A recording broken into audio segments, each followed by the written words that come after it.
This anime is action-packed, has amazing storytelling, emotional depth, and one of the best endings to a season ever. This anime deserves to stand alongside animes like Attack on Titan and Vinland Saga as one of the best, and yet nobody is talking about it. Of course, I'm talking about 86, one of the most underrated anime in recent years. 86 has everything: a gripping story, deep themes, incredible animation, and amazing characters that will stay with you long after you finish the anime. The only negative is there are important details after the outro which you might accidentally skip. What is 86 about? 86 is a mecha war anime with slight romance, and to be honest, I don't even fuck with mecha animes, but 86 was different. It's a brutal, emotional story about discrimination, war, and what it means to truly fight for survival. The story follows the war between the Republic of San Magnolia and the Legion, which are basically AI machines designed for war. The Republic claims to fight with unmanned drones, but the truth? They're using the 86, a group of people that aren't considered human and are used to fight and die for the country. The two main characters, Shin and Lina, are on the opposite sides of this system. Shin is a member of the 86 and is a soldier leading his team of 86, while Lina is a noble yet naive handler, which is like a general who gives orders to the 86. She slowly realizes the horrors of what's really happening in this war and what the 86 have to go through. What follows is one of the most powerful war stories in anime. One of the biggest reasons 86 stands out is how it covers heavy themes like racism, war, and loss. Unlike typical mecha anime, the focus isn't just on cool battles and robots, it's on the people fighting in the war. The way the show portrays discrimination is cooked. The Republic citizens believe they're in a war with zero casualties, but in reality, they're sending real people to die every day. Just because they don't have blue eyes and white hair. We experience these horrors through Shin's eyes, who has a traumatic childhood on the battlefield where he hears the voices of the dead and carries the memories of his fallen allies with him. Through Shin, we also experience the guilt of being the only survivor and watching everyone die around you, making his journey incredibly interesting. A1 Pictures was absolutely cooking with the animation for this series. The fight scenes are a cinematic masterpiece with smooth choreography and beautifully detailed mechs. But what really sets 86 apart is its scenery. The use of lighting, sound, and perspective immerses you into the battlefield. Explosions feel real, and quiet moments hit just as hard. It's clear that the animators put their heart into 86. Now we need to talk about the soundtrack. 86 was blessed with music from Kota Yamamoto and Hiroyuki Sawano, the genius behind Attack on Titan's soundtrack. From adrenaline-pumping battle themes to emotional piano tracks, the music elevates every scene. There's one track that plays in key emotional moments and will absolutely break you. A story is only as strong as its characters, and 86 delivers some of the best. Lina's growth from an idealistic officer to someone who truly understands war is beautifully written. And Shin, his journey of breaking free from his trauma is one of the most rewarding character arcs I've seen, almost rivaling the GOAT Thorfinn, almost. The supporting cast is also incredible, and the bonds they share make the inevitable losses hit even harder. I love the boy Raiden, who had been there for Shin since day one. 86 is a masterpiece that deserves way more attention. It's beautifully animated, emotionally gripping, and tells one of the most thought-provoking war stories in anime, and a 10 out of 10 last 3 episodes. Season 2 is set to release sometime in 2026, and I would highly recommend watching Season 1. If you love shows like Attack on Titan, you need to watch this. Now I'm going to get into some spoilers, so if you haven't watched 86, go watch it and come back to this video. One of 86's strengths is that you really care about all of the main characters. From their introduction, I really liked the Spearhead Squad and enjoyed their family dynamic, and finding out that there was no chance of them ever surviving was heartbreaking, and that all of them had already accepted that they were going to die. I thought the black-haired girl and Daya were going to survive, and their deaths hit hard. Talking about emotional moments, Theo's crash out to Lina hit hard, especially seeing how much she actually cared for the squad.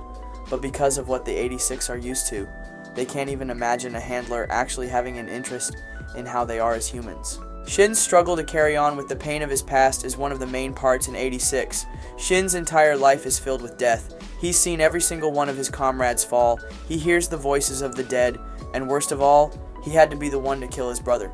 At the end of the first part, I truly believe that Shin and the rest of the gang were dead.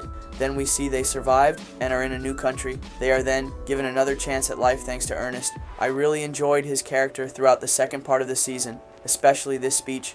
That's right. come back to us no matter what. Or I swear, I'm going to burn this world down until it's smoke and ash.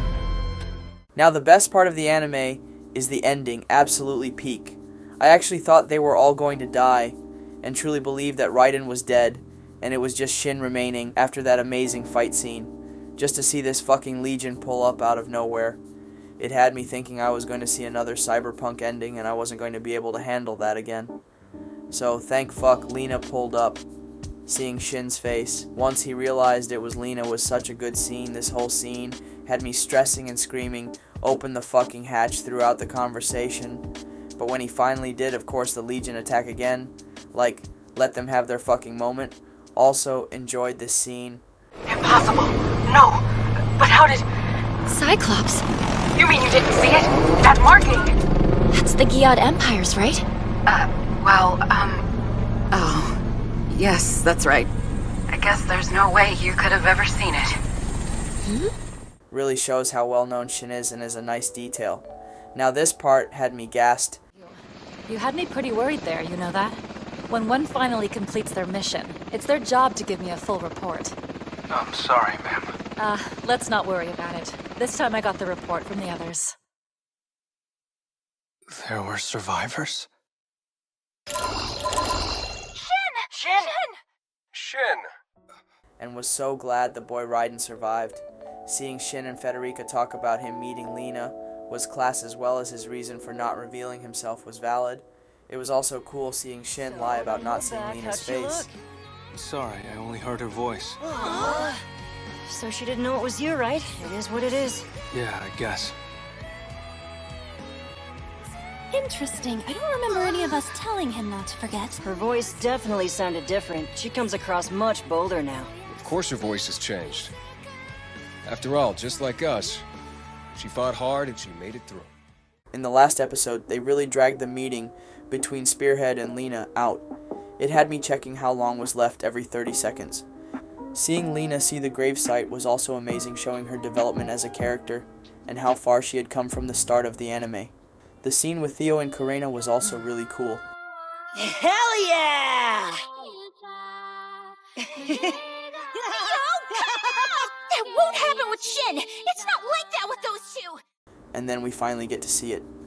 After stretching it out to the end, the scene was done perfectly, seeing the gang behind Shin laughing, Lena's face slowly changing, the song that played, and just the way it was delivered was just simply peak. It's been a while. Handler 1.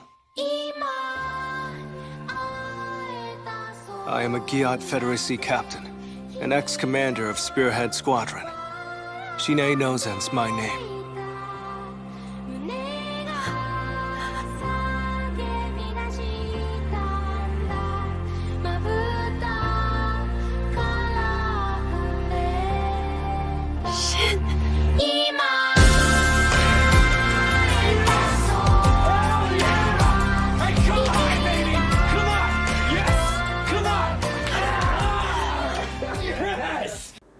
After seeing Lena cry, and Shin blush, and Lena's little interactions with each member of Spearhead, to the hand-holding scene at the end, it was perfect.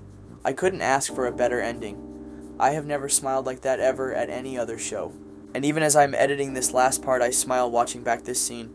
Call it recency bias, but this is up there with some of my favorite anime ever. Let me know your thoughts on 86, and if you want to see more content like this, consider subscribing, as I plan to make more videos like this on each anime I watch.